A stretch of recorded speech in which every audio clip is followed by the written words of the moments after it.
Voy a editar hoy día la clase de salmonela, pero antes de empezar la clase teórica, debo desearles feliz día, porque hoy día es Día de la Juventud, 23 de septiembre. Sé que todos están preocupados por el examen de patología, por eso es que quiero hacerlo, si es posible, la clase en 40 minutos, a pesar de que es una clase muy importante, la salmonela, que lo van a ver durante todo el transcurso de su vida. De repente hay algunas epidemias que van a pasar, pero la salmonela no va a pasar, porque es una bacteria que vive con nosotros, convive con nosotros. Por lo tanto, la clase de hoy es muy importante para aquellos que van a hacer la parte clínica más aún, ¿correcto? Entonces, chicos, voy a tratar de hacerles la clase lo más didáctica que pueda.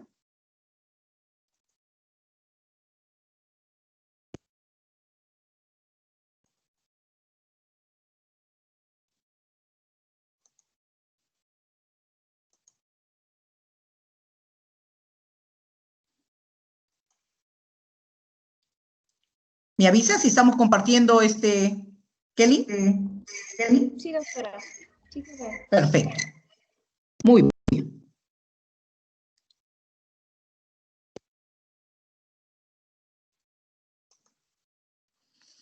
Hoy vamos a hacer la clase de salmonela.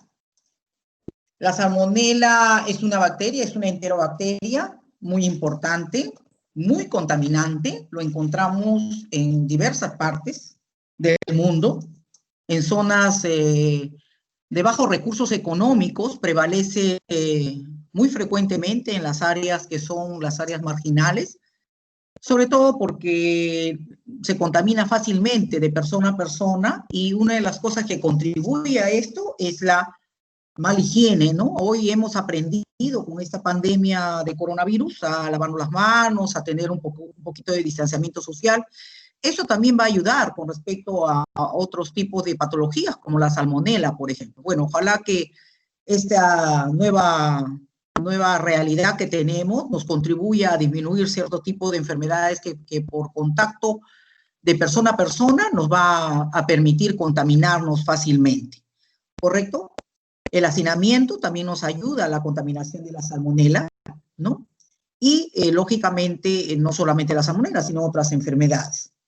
Dentro de la familia de las enterobacterias, lógicamente las especies que existen frecuentemente son las oportunistas, ¿no? Ya seguramente muy bien descritas por la doctora Vilches, que ha hecho sus exposiciones previas a la mía, pero yo me voy a dedicar a la especie patógena, la representativa, el género más importante de repente del grupo de estas enterobacterias, cuyas especies viven como reservorios en diversos tipos de animales, ¿no? Causando diversos tipos de enfermedades. Esta, por supuestamente, en muchas de estas especies puede provocar diarrea, igual como seguramente, o enterititis, igual como les ha hablado la doctora Vilches en cuanto a las chiquelas. Pero estas salmonelas tienen la característica especial, a diferencia de la shigella, que andan juntos como primos hermanos, que las shigella son enteramente patógenas en el hombre. En cambio, las salmonelas hacen cuadros en diversos tipos de animales de sangre caliente, de sangre fría también, pero frecuentemente de sangre caliente, y que contaminan indirectamente al hombre, ¿correcto? Estas a su vez pueden causar no solamente diarreas, como es la shigella, que es lo común, lo frecuente, es lo que más frecuentemente vemos en los hospitales. Es más, en algún momento hemos sido portadores de la salmonela, pero sin embargo no nos hemos dado cuenta, porque en muchos de los pacientes inmunocompetentes son autolimitantes, ¿no? Y lógicamente con bastante agua, líquidos, electrolitos, pasa sin necesidad de ningún tratamiento, pero en muchas de estas también puede ocasionar septicemia, sobre todo en pacientes inmunodeprimidos. Y dentro de ese grupo también existe otro tipo de salmonela, que lo vamos a ver el día de hoy, que es la salmonela que produce las fiebres tifoideas, fiebre tifoidea o fiebres paratifoideas, que es la tífica y las paratíficas, y lógicamente van a producirse septicemia, y lógicamente va a haber una invasión a nivel extraintestinal y va a provocar granulomas a nivel del hígado, ¿no? En general del res, ¿no? Entonces, ¿por qué atrapa lógicamente a esta salmonela para tratar de controlar la infección? Entonces, este tipo de bacteria, lógicamente, que prevalece en el agua, en los seres humanos, ¿no? Pueden hacer gente portadora, inclusive, de la salmonela, de esta bacteria. Entonces, lógicamente, esta paciente no hace la infección igual, ¿no? Son portadores, pero sin embargo contamina. ¿Quiénes son los que generalmente tienen este grupo de bacterias? Generalmente los que son los trabajadores de salud, ¿no? Los médicos, las enfermeras, las técnicas, ¿no? Entonces, al final es una bacteria muy importante que sí lo tenemos que conocer y tenemos que desarrollarlo y de repente aprenderlo, porque esto sí lo vamos a ver siempre, ¿correcto? Lógicamente, este tipo de las salmonelas, igual que como cualquier otro tipo de bacterias, son estructuralmente y metabólicamente lo común de todas, ¿no? Son reactivos, son aeróbicos y anaeróbicos facultativos, fermentan la glucosa, son oxidasa negativos, ¿no? Todo lo que generalmente se habla de todas las enterobacterias. La diferencia o el contraste, como dice ahí en el género H, el género también está compuesto por un grupo serológicamente y bioquímicamente más complejo de microorganismos. Hoy se están describiendo aproximadamente 2.300 especies de salmonelas distribuidas en diversas partes del mundo, ¿no? En la cual nosotros siempre llevamos el premio, porque siempre tenemos la mayor parte del grupo de las salmonelas, ¿no? Pero bueno, nos han hecho por eso estudios, Cayetano Heredia, sin ir contra la vía real, hizo muchos estudios acerca de las salmonelas, en momentos que hubo pandemia también por salmonela. En un tiempo hubo en el Perú eso y se hizo las clasificaciones, ¿no? Para ver qué tipo de bacteria era, ¿no? Entonces, si hablamos del género salmonela en sí, en general, incluye un grupo amplio de bacterias patógenas. La mayoría, lógicamente, están, como dicen, en el reservorio natural de tubo digestivo de muy diversos animales, aves, mamíferos, reptiles, que causan enteritis en el hombre. ¿Y dónde vive generalmente? En las aves vive en el intestino, en el mamífero igual, en los reptiles también, de sangre fría, también vive allí. Lógicamente va a depender mucho de quién manipula alimentos para tener mucho cuidado de la contaminación. Si nosotros no lavamos, es contaminado esta ave generalmente en el oviducto de los huevos, entonces lógicamente no se va a contaminar esa persona. Pero si esa persona o este sujeto que está manipulando estos alimentos no se lava bien las manos, no hace bien un cocimiento de los alimentos, lógicamente va a seguir la cadena, ¿no? Va a contaminar a uno, a otro, y por ese motivo ha habido incluso contaminaciones en los hospitales, donde ha habido gran cantidad de salmonela. De pronto aparece, y ustedes, yo como médico internista, de pronto aparece en un pabellón tal, a toditito le dio diarrea. Entonces, ya sabemos que más o menos las salmonelas, la shigella no tanto, porque la shigella sí tendría que estar en contacto, digamos, de otro tipo, ¿no? Que ya les debe haber dicho, no me voy a meter en la clase de la doctora. El reservorio de muchos, de uno sobre todo, pero más que de los otros, la tífila y la paratífica son exclusivamente humanos. Y estas son capaces, lógicamente, de producir contaminaciones extracelulares y, lógicamente, extraintestinales, ahí está mal escrito, extraintestinales, que no va a producir septicemias, ¿no? Y incluso hasta muerte del paciente si este paciente tiene gran cantidad de concentración de bacterias en su organismo, ¿correcto? Muy bien, sigamos. En cuanto a la taxonomía, esto de la taxonomía es muy, muy importante. A ver, desde el principio las salmonelas tuvieron una dificultad tremenda con respecto a las clasificaciones que se tenían de las salmonelas. Al principio las salmonelas las catalogaban cada uno como especies, ¿no? ¿Por qué? Porque, miren, si se contaba como 2.300 especies de salmonelas en el mundo, muchas de ellas producían diferentes tipos, por ejemplo, en el periodo de incubación o la sintomatología que presentaban primero. Entonces, hubieron muchos tipos de clasificaciones previos a eso. White, lógicamente, hizo la clasificación por especies, ¿no? Cada uno de acuerdo a su sintomatología o de acuerdo a la parte, digamos, de lo que representaba en ese momento la epidemia de la salmonela. Pero, sin embargo, posteriormente, se unieron estos dos autores, que eran los que más estudiaron a la salmonela, hicieron lógicamente, diversos tipos de clasificaciones, pero al final llegaron a un consenso, ¿no? Entonces, Incluso en algún momento, gracias a las combinaciones que tienen con sus distintos antígenos dentro de sus estructuras, ¿no? Como son los antígenos O, los antígenos K y H, dio incluso, como le decía desde el principio, la serotipificación en 2.300 especies, que lo fueron agrupando de a poco, ¿no? Lógicamente, posteriormente lo dieron de acuerdo a su patología, a su clínica, y así sucesivamente llegaron a la parte metabólica y le definieron, le propusieron 3 tipos de especies importantes, en que se pusieron de acuerdo y catalogaron, ¿no? 3 especies importantes de salmonella. Cholerae sweet, lo que es la Salmonella enteritidis, y lo que es las salmonelas que producen diarrea, la Salmonella typhi, y las salmonelas todas las que producen diarrea, la consideraron dentro del grupo de las salmonelas enteritidis, ¿correcto? Entonces, estas características que presentaban estas salmonelas en general para todos, excepto algún raro microorganismo por ahí, la mayoría no fermenta lactosa.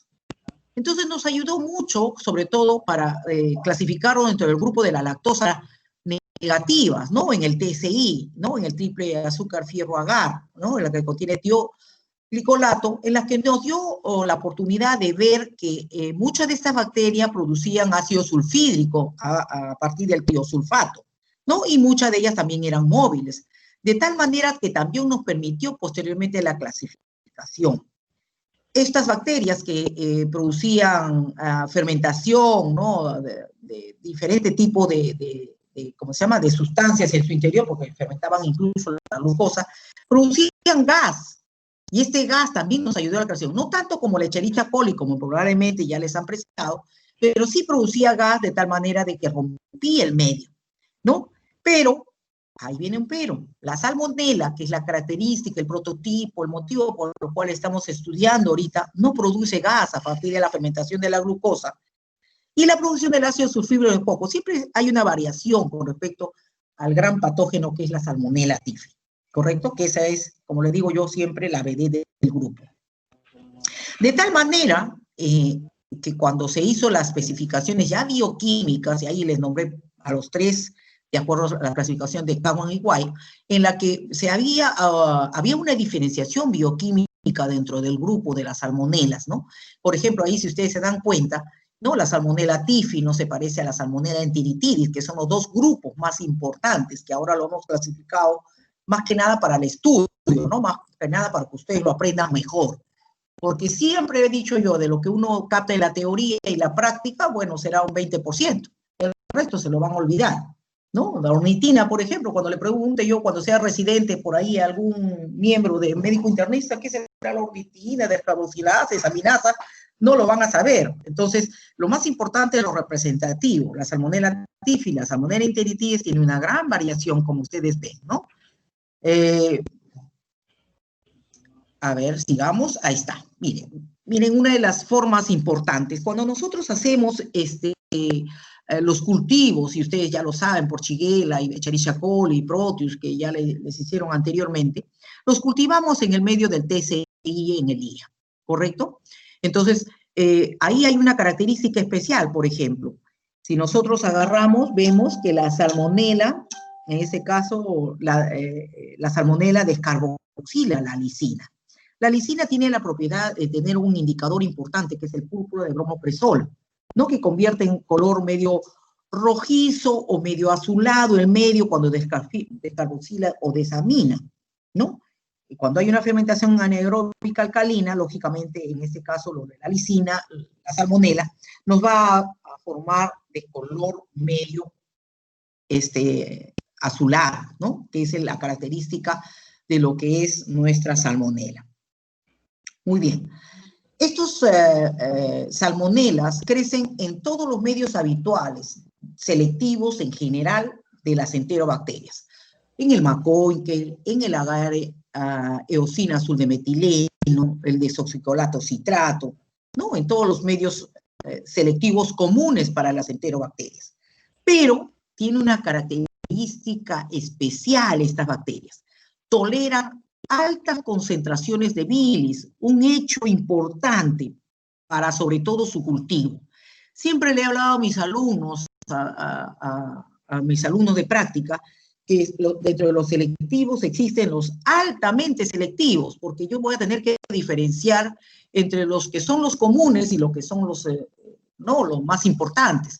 En este caso existen medios especiales para las salmonelas, y nosotros los hemos determinado medios altamente selectivos, ¿no? Para la salmonela y la shigella, porque vienen, como les digo, son primos hermanos. Siempre tratamos de clasificarlos o de agruparlos ahí para determinar, porque como los dos producen diarrea profusa, entonces definitivamente siempre hay que, de todas maneras, aislarla. Entonces son tolerables o toleran mucho el verde brillante y también toleran al selenito, a los caldos enriquecidos. ¿Se acuerdan cuando les hablamos que hay medios enriquecidos con agar sangre, agar glucosa, etcétera? Acá hay otro medio para agregar dentro de su grupo, que es los caldos enriquecidos. Estos caldos enriquecidos son los caldos con selenito y caldos de tetratonato que crecen perfectamente a la salmonela y los elimina a las otras enterobacterias que podrían estar presentes en el medio, ¿no? Acuérdense, la salmonela tolera altas concentraciones de bilis. Es muy importante, y los medios de aislamiento tienen que tener bilis, ¿no? Para evitar el crecimiento de los otros, seleccionar solamente a lo que nos interesa, la salmonela y shigella. Esa es una pregunta de examen. Acá la tenemos, miren, ven, qué bonita, una agar SS, que le llamamos nosotros y que en la práctica lo vamos a ver, un medio de salmonela y de shigella muy bien sembrado por lo que es estría y agotamiento, como hemos hecho en las prácticas, ¿no? Y van a ver ustedes ahí, la mayoría de las salmonelas van a producir ácido sulfídrico a partir del tiosulfato, ¿no es cierto? Entonces, acá le hemos agregado un poquito de fierro a la salmonela y shigella, y es importante eso, ¿no? Que a la hora de sus prácticas, por favor, siempre, en todo caso, si es que por algún motivo ustedes no le dicen, ustedes para hacer su diferenciación de las bacterias, tienen que saber el contenido de los medios de cultivo. Si no, no van a llegar a buen puerto. Si no, ¿cómo van a saber por qué se ponen esos puntitos negros, ¿no? ¿Qué es lo que contiene el SS? ¿Qué es lo que contiene la salmonela? ¿Qué es lo que contiene el TCI? ¿Qué contiene el IA? Para hacer yo mi clasificación, porque al final nos van a dar una batería general de todas las enterobacterias. Entonces nosotros tenemos que saber qué es lo que produce cada uno de acuerdo a la sustancia bioquímica que posee. ¿Correcto? Muy bien, sigamos entonces. Esto de la estructura antigénica es muy importante porque nos permite a nosotros la clasificación de las bacterias. Los principales componentes de las bacterias comunes, en general los antígenos O, los antígenos H y los antígenos K, nos permiten la clasificación de las bacterias. Esta clasificación de las bacterias, lógicamente, van a estar agrupados de acuerdo a los antígenos O comunes y lógicamente al antígeno flagelar. Pero ahí tenemos que agregar algo más importante todavía, que lo vamos a ver acá, el antígeno capsular. El antígeno capsular está compuesto por gran cantidad de polisacáridos. El representativo de la salmonela y lo que nos da sobre todo un papel importante en su patogenia, sobre todo en la fiebre tifoidea, es el antígeno B. El antígeno B capsular de la salmonela nos desarrolla un papel importante, sobre todo en la prevención de la destrucción intracelular de este microorganismo. Por lo tanto, su virulencia va a depender de la presencia de este antígeno capsular B, ¿correcto? Que eso no será. Lo demás ya viene ya solamente para la clasificación. Eso por supuestamente que el antígeno capsular no interviene en la clasificación, interviene en la virulencia. Ese también es otra muy buena pregunta de examen que lo han preguntado incluso en la residencia. Hace 2 años lo preguntaron, ¿no? De cuál era el antígeno importante en la salmonela. Todo el mundo puso el antígeno H, pero no, el antígeno H solamente nos da la clasificación, ¿no? Porque el antígeno O es común en las enterobacterias y lo clasifican, pero el antígeno B es el antígeno capsular. Muchos cayeron allí y yo pienso que ustedes ya no, porque a raíz de que estamos haciendo esta teoría. Entonces, ¿quiénes desempeñan un papel importante en la clasificación orológica de la salmonela? Los antígenos O y los antígenos.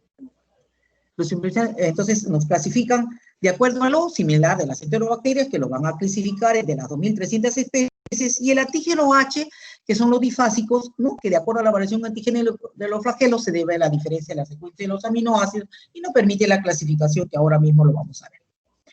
El antígeno H y los antígenos flagelar, que son su característica, a diferencia del antígeno B, que eran carbohidratos, estos son proteínas, y pueden existir en cualquiera de las dos fases importantes. Uno específica, que son compartidos por algunos pocos microorganismos y que van a reaccionar únicamente con los antisueros homólogos, y eso en la fase 2 o inespecífica, que son compartidos por muchos microorganismos, pueden presentar reacción cruzada con antisueros heterólogos, ¿correcto? Muy bien. Y el antígeno O, que va a componer la principal sustancia de virulencia. Habíamos hablado algo del antígeno B, ¿no es cierto? Que nos daba lógicamente no es la única, ¿no? Que nos da la invasividad y no sé. Existen otras sustancias como la endotoxina, las citotoxinas y las heterotoxinas que también nos producen o nos determinan la patogenicidad. Y otra de las cosas importantes, el mismo componente de la misma enterobacteria que tiene todas las enterobacterias, que es el lipopolisacárido. Ese lipopolisacárido que se encuentra en la pared celular es el dolor de cabeza de los médicos internistas, porque es el que produce a veces septicemia, sobre todo por enterobacterias. Entonces, estos científicos se organizaron mejor ¿cómo se llama? Su clasificación de las salmonelas, se agruparon, ¿no? El Common EY, y lo agruparon, pues, y designaron por letras mayúsculas la clasificación de las salmonelas.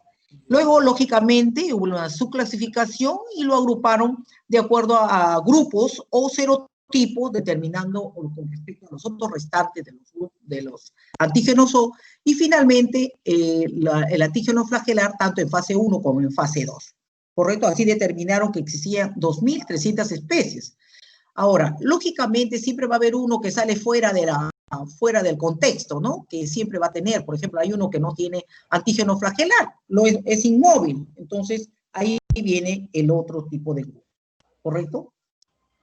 Ahora, ahí estará lo que hemos hablado, serotipo, efedina, dirección de la causa, salmonela. Lógicamente, para reclamarlo, otros reclamaron también el criterio metabólico, ¿no? Para diferenciar las especies, ¿no? Y lo clasificaron en esos tres grupos, ¿no? Más que nada para estudios.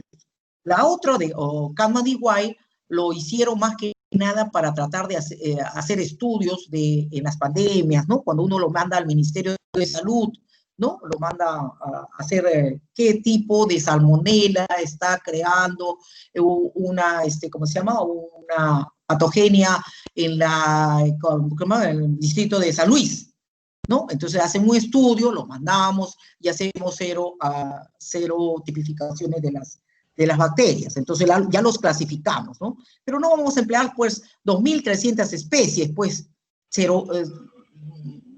¿cómo se llama? Sueros, ¿no? Para determinar, ¿no? Entonces ya catalogamos de acuerdo a las salmonelas más frecuentes, ¿correcto? Muy bien, pero también hubo los criterios ahora actuales en las últimas décadas, ya los criterios, ¿no? Genéticos, ¿no? ¿No? En las últimas décadas ya se hicieron los estudios genéticos y los clasificaron de acuerdo a la base de estudio de hibridación de DNA y lo clasificaron en 6 especies, ¿no? Que ahí está, más que nada para conocimiento y que tengan, ¿no? Conocimiento que también se han hecho esos estudios. Lógicamente, ahí está, alcanzan al hombre, ¿no? Crean problemas graves, ¿no? Y algunos crean problemas, sobre todo en animales de sangre caliente, y nosotros, como estamos en contacto con el tubo digestivo de muchos animales, entonces podemos contaminarnos directamente. Uno de ellos, de las contaminaciones más frecuentes, son las aves. Ustedes saben, pues, que las aves hacen su deposición y por ahí también eliminan el huevo, ¿no? Por el oviducto de las aves. Entonces, hubo un tiempo que no es la época de ustedes, pero más o menos hace como 20 años, hubo también mucha salmonela porque mucha gente hacía mayonesa casera. Entonces, en la mayonesa casera, lógicamente, si alguien por ahí ha hecho, porque ahora es muy fácil, todo se hace, ¿no? Ya de la industria, ¿no? Aunque es más rico prepararlo en casa, pero hay que tener mucho cuidado. ¿Por qué? Porque los huevos salen por el oviducto de las aves y se contamina, ¿cómo se llama? Con heces, ¿no? Entonces nosotros tenemos que lavar los huevos. También puede ser a raíz de que nos freímos un huevo, pero simplemente, bueno, ahí se puede morir la bacteria, pero sin embargo, si nosotros lo comemos medio semicrudo, como hay gente que lo hace, pasa a veces por un poquito de agua nada más y se lo come entero, entonces a las 24 horas está teniendo diarreas. Entonces hay que lavar el huevo, que no lo hacemos. Lo metemos al frigidero o lo tenemos por ahí en una canastita y ahí de frente esto, ¿no? Entonces ahí como que también. Pero los mamíferos también, la vaca, ¿no? Las cabritas, todos también. Nosotros tenemos lo que no tienen otros países del mundo. Nosotros comemos, comemos las tripitas de los animales, ¿no? Comemos el rachi y esas cosas que se comen en las carretilleros, ¿no? Bueno, ahora ya no creo que hagamos eso, pero igual, se comen esas cosas, entonces esos también están contaminados con ¿cómo se llama? El tubo digestivo de los animales, de los mamíferos, ¿no? Estos, pues, lógicamente van a constituir un reservorio natural de las salmonelas. Alcanzan solamente al ser humano cuando nosotros nos contaminamos directamente, ¿no? Y con la manipulación de los alimentos. Y, lógicamente, nos va a causar diarrea, ¿no? Un ejemplo de ellos, que muy frecuentemente produce, es la Salmonella typhimurium o el Virchow, que son los más frecuentes, ¿no? Otro de los que son ya adaptados estrictamente al hombre es la Salmonella paratífica A, B y C, que lógicamente no causan diarrea a lo que la mayoría piensa, y eso quiero que se lo lleven en la cabeza. La salmonela, hay las salmonelas gastroentéricas y la salmonela tífico y paratífico, que por ese motivo yo lo he clasificado así, para que ustedes eso lo tengan presente, siempre. La salmonela tifi y paratifi normalmente en un 80% no produce diarrea, a diferencia de las bacterias gastroentéricas que sí producen diarrea. Correcto, que ahorita mismo lo vamos a ver. Así que no nos desesperemos. Lógicamente hay salmoneles, ¿no? De los animales que son de sangre fría, ¿no? Y lógicamente ellos hacen, ¿no? Como esos que se dedican a las cazas de animales medios raros por ahí y se contaminan rápidamente, que no es el motivo para nosotros, que no es muy frecuente tampoco y no me voy a dedicar a eso. Ahí están las clasificaciones de acuerdo a los antígenos o comunes, por ejemplo, el tifimurio, ¿no? El paratifib tiene, ¿no? El antígeno común 1 y 4 y así sucesivamente, ¿no? En el grupo D, el 9, y si ustedes se dan cuenta, ¿dónde está el gallinarum? Acá está el gallinarum, que no, son inmóviles, mire, entonces no son flagelares. Entonces, si se ven en otros, la mayoría son móviles, excepto al gallinarum, que es el que es inmóvil. Todo lo demás está en antígeno H, fase 1, fase 2, de acuerdo a la clasificación y de acuerdo al CO, ¿correcto? Muy bien, entonces como hemos clasificado nosotros quiénes producen diarrea y quiénes no producen diarrea, primero vamos a hacer en los comunes, lo que habitualmente ocurre en el ser humano. Entonces, tenemos a las salmonelas gastroentéricas, que son las salmonelas, alcanzan lógicamente el intestino delgado, por vía oral, el alimento contaminado, lógicamente, ¿no? Con esto que ya hemos conversado, no lo voy a volver a repetir, y lógicamente, ahora, es muy importante también repetirles. 3 barreras inmunológicas importantes en el organismo, que siempre lo repetiré y lo seguiré repitiendo en todas las clases. La piel, el tubo digestivo y el respiratorio. Mientras yo tenga mi tubo digestivo normalmente bien, sin mayor problema, no tengo gastritis, no tomo medicamentos de ningún tipo que no tengo necesidad, salvo que sea hipertenso, diabético, qué sé yo, ya de por sí estoy protegido con todo tipo de las bacterias, salvo que sea una gran cantidad. Así como se habla ahora de la carga viral, también se habla de la carga también bacteriana. La gran cantidad de las dosis infectantes, por ejemplo, mínima que se habla es de 10 a las 5 o 10 a las 6 bacterias. Pero imagínense que sea de mayor concentración. Entonces ahí viene el problema.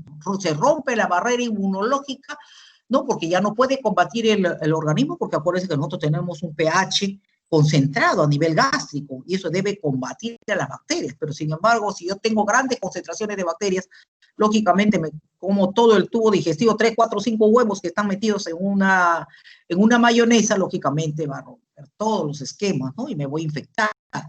¿Y quiénes van a ser los que mayormente se infectan? Los que tienen acloridia. ¿Quiénes son los que tienen acloridia? Los que bloquean el ácido, ¿no? El ácido intestinal, no, perdón, gástrico. ¿Y quiénes son los que bloquean el ácido intestinal? Todos los que utilizan pues para la gastritis, ¿no? No, el omeprazol, la ranitidina, que no, ay, me duele el estómago, tengo gastritis, toman indiscriminadamente. Nuestro Perú tiene mucho eso de ese error, ¿no? De automedicarse. O también aquellos que porque tienen una leve tosecita ya me tomo un antibiótico y puedo producirse, ¿no? Una infección con bajas dosis infectantes también.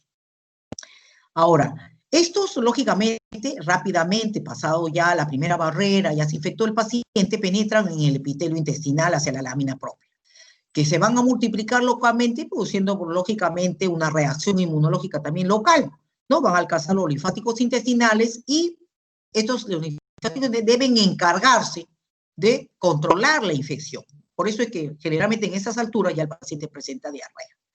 Una diarrea, ¿no? Abundante, ¿no? Y más ¿cómo se llama? Los lipopolisacáridos que produce y todo lo demás, entonces ahí comienza la diarrea. Pero muchas de las veces los pacientes pues ya tienen alteraciones a nivel la colitis ulcerativa, etcétera. Lógicamente, o son portadores crónicos de enfermedades virales, como por ejemplo el citomegalovirus, o qué sé yo, diversos tipos de enfermedades que finalmente le van a contribuir a que este paciente ya no solamente haga infecciones comunes, locales, ¿no? Sino va a irse a otro, a nivel linfático, se va a ir y va a viajar por todo el sistema del res y lógicamente va a producir septicemia, ¿no?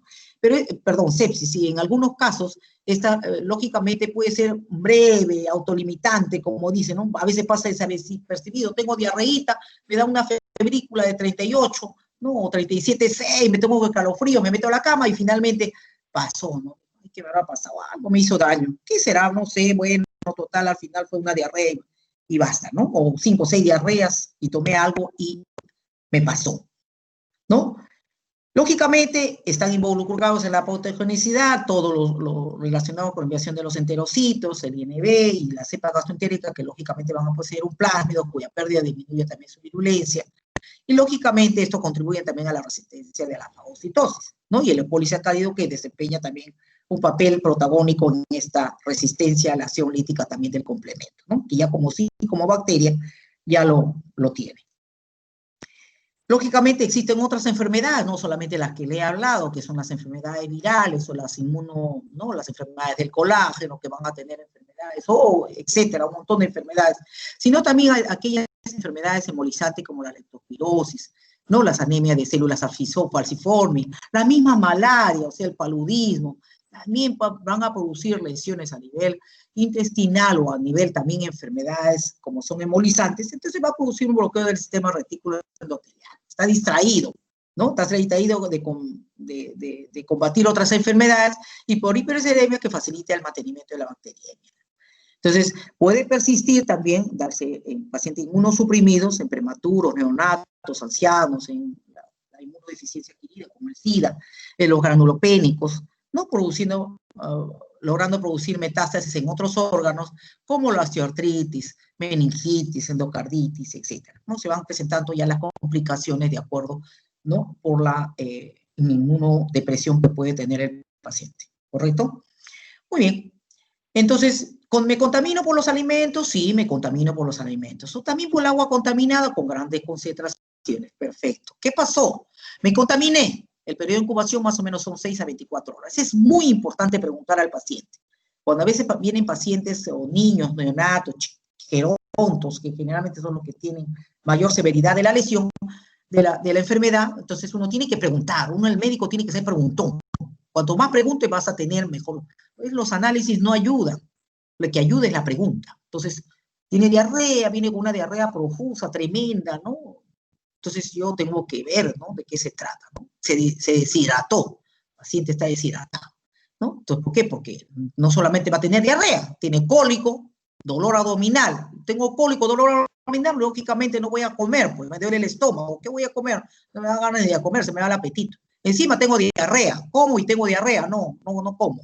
Encima fiebre, me duele la cintura, me da escalofrío, malestar general, encima como vomito. Y encima sigue la náusea, me pongo pálido, ¿no? Entonces me pongo mal. Si puedo voy al hospital, si no, me comienzo a tomar mis sales hidratantes y voy mejorando de a poco y me pongo así. Entonces, pero cuando ya me pongo mal voy a una emergencia, me hidratan todo. Entonces ahí tengo que preguntar, señora, o señor, o señorita, no sé, ¿cuánto tiempo, qué comió el día anterior? Si fue en la mañana, ¿no? ¿Qué comió el día anterior? No, me fui a una fiesta, pues, y me comí una parrillada. Ahí había todas las cremitas, ¿no? Esa famosa ají de, ¿cómo se llama? De casero, que hablan de lo que es cuando uno va a las pollerías, qué sé yo, traen a la pollería. Acuérdense que eso está manipulado por gente, sobre todo cuando vienen en bolsita. No hay que hacerle propaganda a los otros, pero hay gente, hay industrias que traen pues ya preparado, ¿no? Mejor comer eso preparado, te evita problemas. Y lógicamente en casos graves, ya cuando el paciente está con una fiebre mayor de 40, pues viene con diarrea, ¿no? Y ya tiene a veces tanta la diarrea, pues lesiona el tejido, mala invasión de todas las bacterias, lógicamente va a haber sangre en las heces. Y ahí sí tengo que tener mucho cuidado, porque tengo que tener cuidado con qué pregunto. ¿Tiene sangre en las heces? Muy bien. ¿Moco o sangre? Moco. Moco y sangre. Ah, tengo que diferenciarlo de la chiguela. Entonces, esa puede ser una chiguelosis, ¿no? Puede producir sangre, sí, pero no produce ligeramente, no es mucho. En cambio, la chiguela sí produce sangre, regular cantidad, con moco. ¿Cosita? Muy bien. El paciente predisponente, lógicamente, para lograr negativo, lógicamente, fiebre, escalofrío, malestar, leucocitosis, leucopenia, puede haber, ¿no?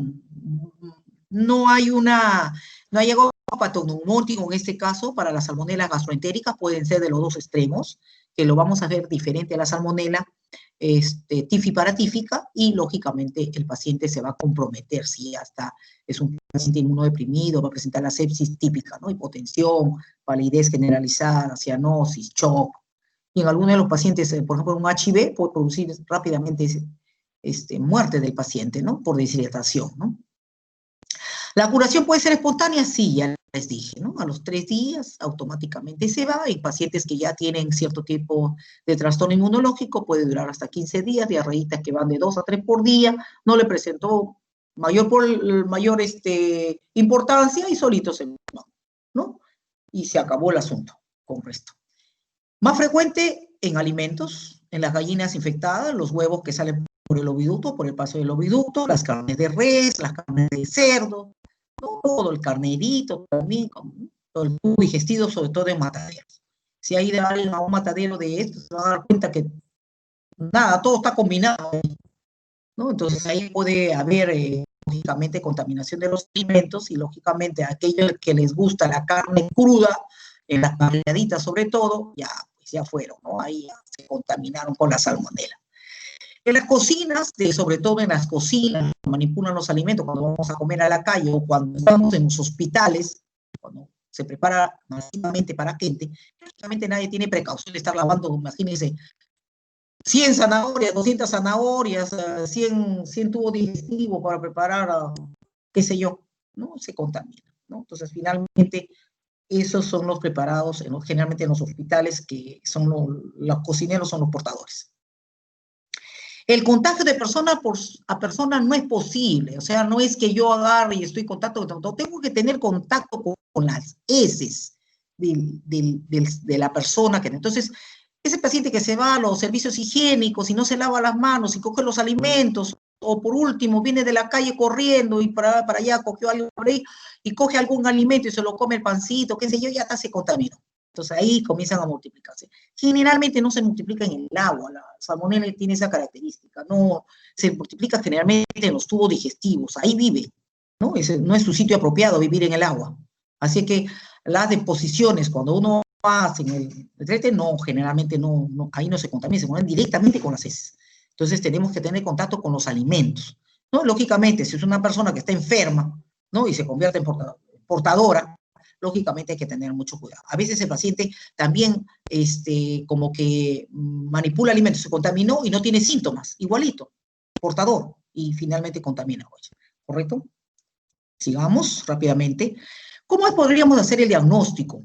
En estos casos, el diagnóstico de estos pacientes podremos hacer, sobre todo cuando son pacientes que tienen ya 3, 4, 5 de diarreas, entonces lógicamente lo podemos cultivar.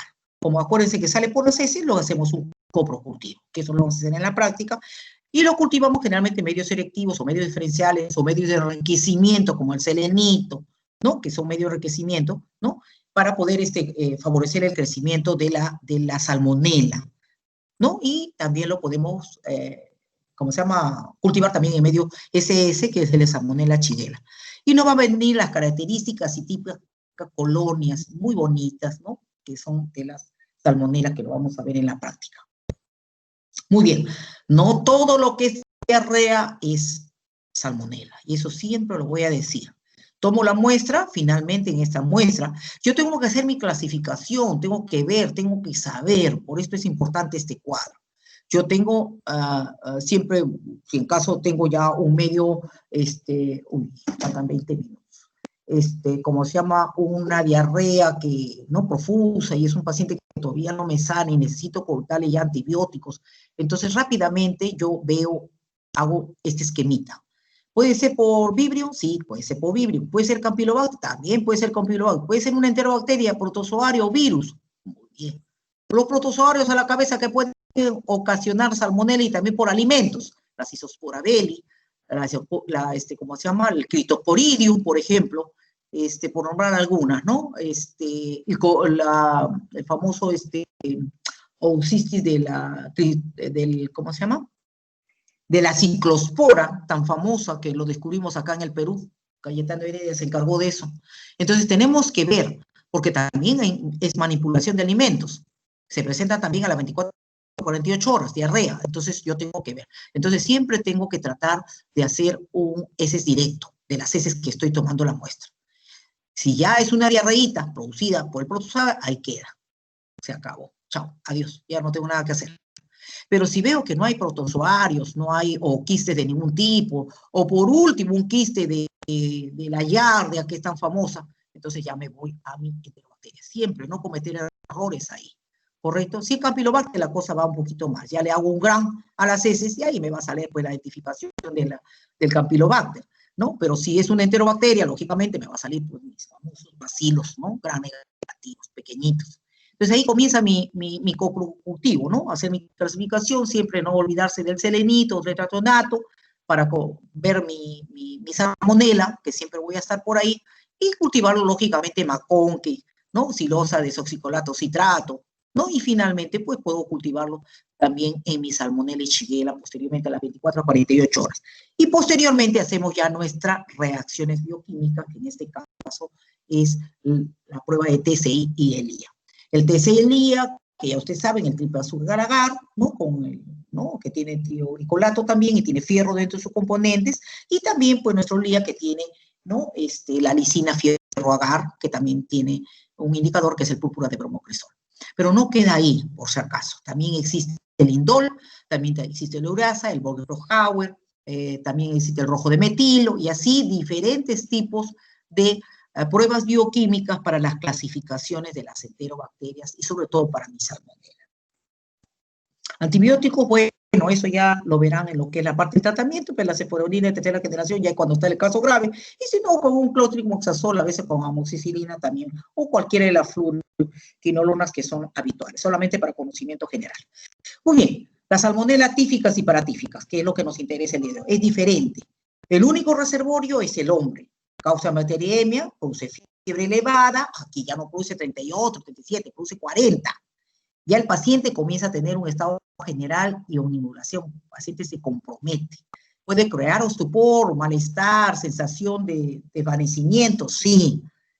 Estas fiebres de serotíficas, ¿no? Que son las tíficas y las paratíficas, ¿no? Lo vamos a ver después, posteriormente, seguramente en inmunología, cuando hagamos nosotros, en fiebres también de origen oscuro, porque también a veces estamos frente a una salmonela y finalmente no tenemos, ¿cómo se llama? No sabemos de qué se trata, porque también puede ser una salmonela, un portador, y está haciendo cuadros seguidos de fiebres recurrentes. Entonces, nos sirve también las aglutinaciones y ahí lo podemos detectar. Las fiebres paratíficas tienen la misma patogenia que la tifoidea, pero dan lugar generalmente a otro tipo de patología menos aparatosa que la tífica. La tífica es la más aparatosa. Igual que la salmonela gastroentérica, la dosis iostate de 5 a 6, permite colonizar la mucosa del intestino delgado, ¿no? Penetran en los enterocitos sin causar mayor lesión local. Esta es la diferencia de las gastroentéricas, ¿no? Y rápidamente lógicamente, al no haber infección local, y eso lo diferencia del otro, no va a producir diarrea, lo contrario, puede producir estreñimiento. Entonces, cuando esto puede ser una salmonela tífica, y está con diarrea a 40 grados, por ejemplo, ¿no? Porque en la medicina hay de todo, ¿no? No es que esto sea algo dogmático, que esto tiene que ocurrir, no, en la medicina hay de todo, ustedes se van a dar cuenta cuando ya hagan su parte del internado. Entonces, lógicamente, al no haber lesión local, no va a producir diarrea y rápidamente van a alcanzar los linfáticos y ahí se va a comenzar la difusión por la pared intestinal, la placa de Peyer y rápidamente pasan a la sangre, produciendo la bacteriemia. Y lógicamente esto continúa y si continúa y no se autolimita, van a la gravedad. Estas bacterias son atrapadas por los macrófagos, por todo el retículo endoplasmático, por lo que se pueden acumular en hígado, vasos, la médula ósea. Y de ahí va a depender también nosotros para hacer nuestros estudios posteriores. Sigamos. Se localiza también en el intestino, también en pacientes que tienen alteraciones en la vesícula biliar, esos son los portadores, y también se eliminan por la vía fecal. Por lo tanto, se contaminan rápidamente con los alimentos. Entonces, algunos genes de patogenia son comunes, ¿no? La salmonela gastroentérica aparece del plasma de virulencia. Lógicamente, el plasma de virulencia presente y el antígeno B es muy importante, sobre todo para constituir como factor de virulencia. En este caso, la salmonela tífica, paratífica C, lógicamente que contienen son a veces más virulentos, pero la salmonela B carece de él y lógicamente su virulencia es menor. Una forma esquemática de ver cómo es la infección por la salmonela, que ya lo revisan posteriormente, y la forma de contaminación, ¿no? Lo más frecuente, por ejemplo, en el caso de los pacientes gastroentéricos, ¿no? El reservorio intestinal, la salmonela, la Aiarcina están en el intestino de los animales. Lo he puesto ahí a la gallinita, pero no necesariamente tiene que ser la gallinita, puede ser cualquier otro. Se contaminan los alimentos. Finalmente, este paciente que está sano comienza a eliminarlo. Esto se puede colocar de reservorio y finalmente al sano también lo puede contaminar y lo puede hacer enfermo o portador. Ahí están cómo se hace la infección por salmonela, ¿no? Toda la secuencia que ya hemos hablado, ¿no? El retículo endoplasmático y todo lo demás, lo revisan bonito ya en casa, porque ya lo hemos conversado. El periodo de incubación es de 3 días, hasta 3 semanas. ¿Qué habíamos dicho de las salmonelas gastroentéricas? Habíamos dicho solamente máximo 24 horas, ¿correcto? Hasta 48 en algunas veces, ¿no? Se resiste a veces el organismo, pero la mayor parte de las 24 horas, ¿no? Antes de las 24 horas ya está el paciente con diarrea. Aquí no, aquí el paciente hay que preguntarle, 3 días, 3 semanas, ¿qué comió antes? ¿Qué fue? ¿Qué cosa hizo? ¿Dónde fue? ¿Dónde estuvo? ¿Se fue a un paseo? ¿Dónde comió? Entonces el paciente en este transcurso puede presentar alguna febriculita por ahí y, como dice ahí, constipación estreñida. Qué raro, he cambiado mi forma evacuatoria, ¿no? Antes yo iba diario, 2 veces al día, 3 veces al día, ¿no? Y ahora, sin embargo, no ha cambiado. Entonces ya yo debo estar alerta, sobre todo si he caminado por ahí. A los 3-7 días, la fiebre se pone ya un poco alta, generalmente es vespertina, ¿no? Vespertina, o sea, en la tarde. Y el paciente comienza a presentar, lógicamente. Conforme va infectándose el paciente, se va haciendo un poquito más la sepsis, el paciente va a seguirse comprometiendo. Lógicamente, el paciente ya comienza a tener, o no, a veces, algunas veces, yo lo he visto, mire, con decirles en 2 oportunidades. Una vez en el hospital naval, que hice ahí mi residencia y después mi asistente en una oportunidad, vi en los militares que presentaban, como son rápidos de ir al hospital, ahí no trabajan si están enfermos, entonces rápidamente uno lo ve la rociola, que se desvanece rápidamente. Al segundo o tercer día hay como unas máculas hipercrómicas a nivel del dorso, y se ve claramente, que no debemos confundirlo con la sífilis, que también vamos a hacer teoría de eso. Entonces rápidamente se desvanece en el tórax y en el abdomen, que puede pasar desapercibida. Nosotros lo he visto porque yo he trabajado en ese, y el paciente, todo paciente que tiene fiebre se hospitaliza. De repente en casa es diferente, porque el paciente llega al cuarto o quinto día y no se dio ni cuenta, porque no pica, no molesta nada, ¿no? Y lógicamente cuando ya comenzamos a ver y examinar al paciente, cuando ya va a una emergencia, vamos a ver que ya está, no hay, a pesar que tiene fiebre, 40 grados, no hay taquicardia, más bien hay como una leve bradicardia. Para un paciente que tiene 40 de fiebre debería estar pues ahorita en 110, 100, ¿no? Pero no, ahí comienza el problema. Entonces, aquí si tiene diarrea puedo pensar en la salmonela. Segunda semana y ahí la bacteriemia.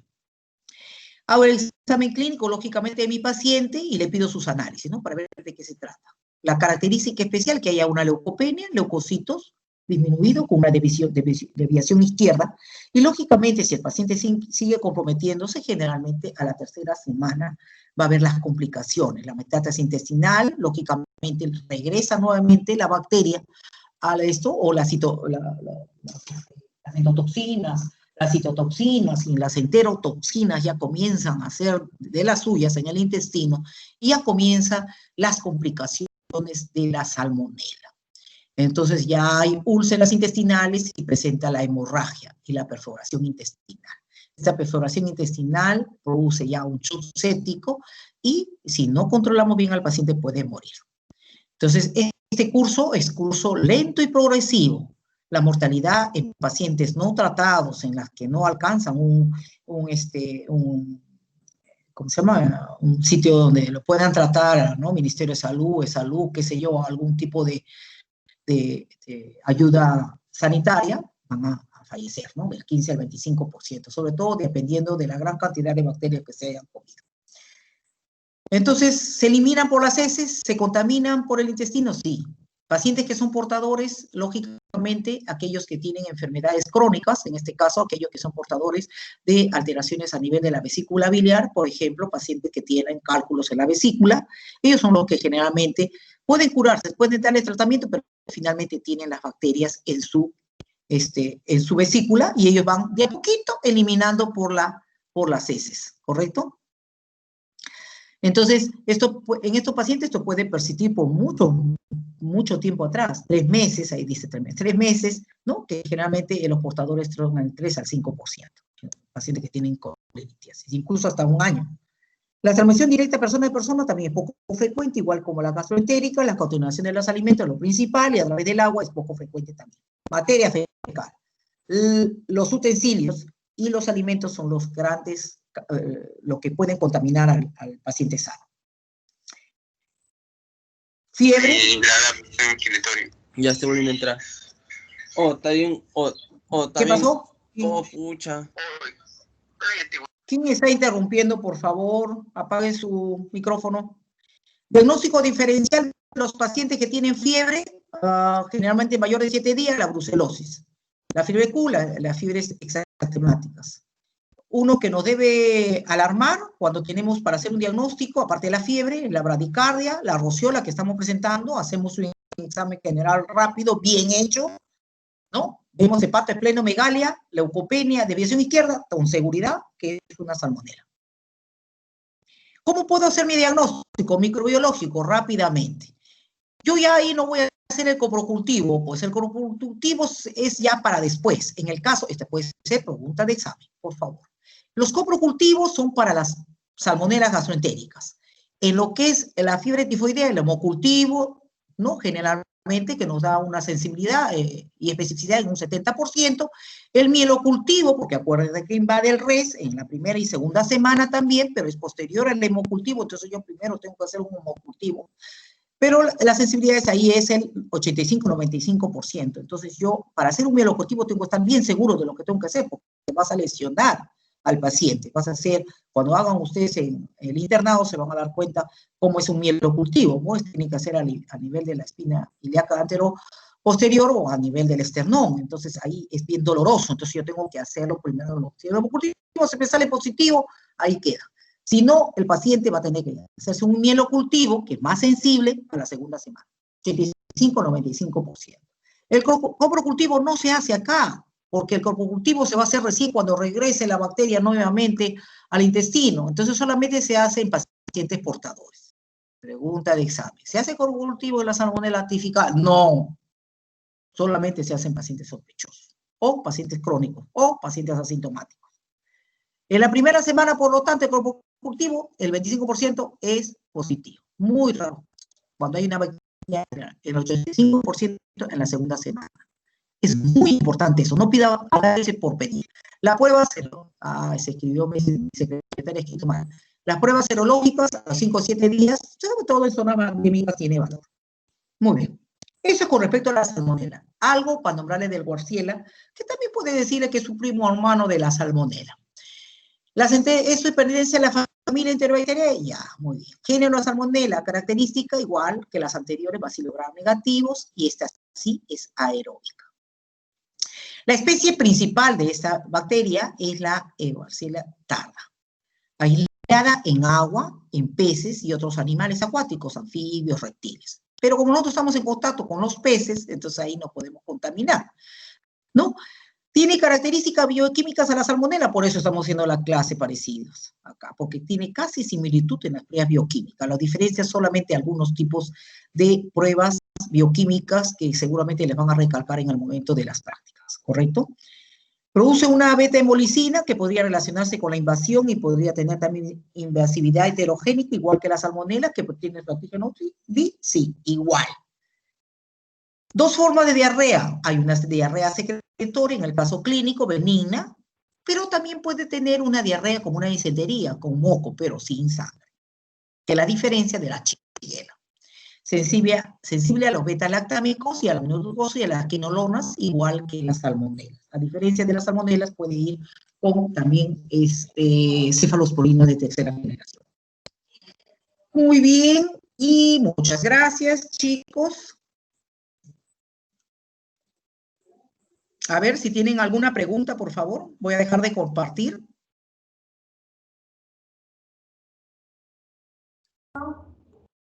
Chicos, ¿alguien tiene alguna pregunta? Puede activar su micrófono y puede...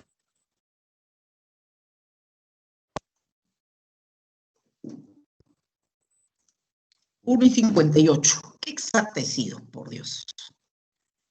No te olvides de la asistencia, por favor. Veo que nadie está preocupado por su examen de patología que otra cosa. Esta teoría era muy bonita.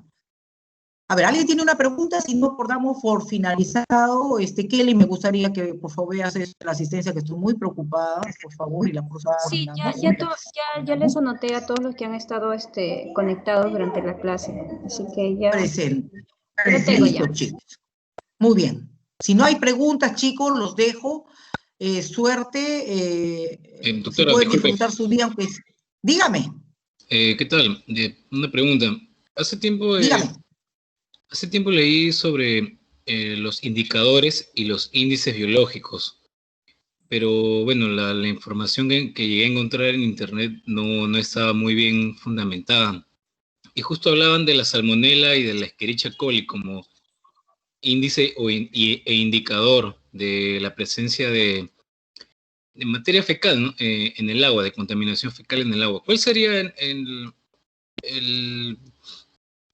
la utilidad?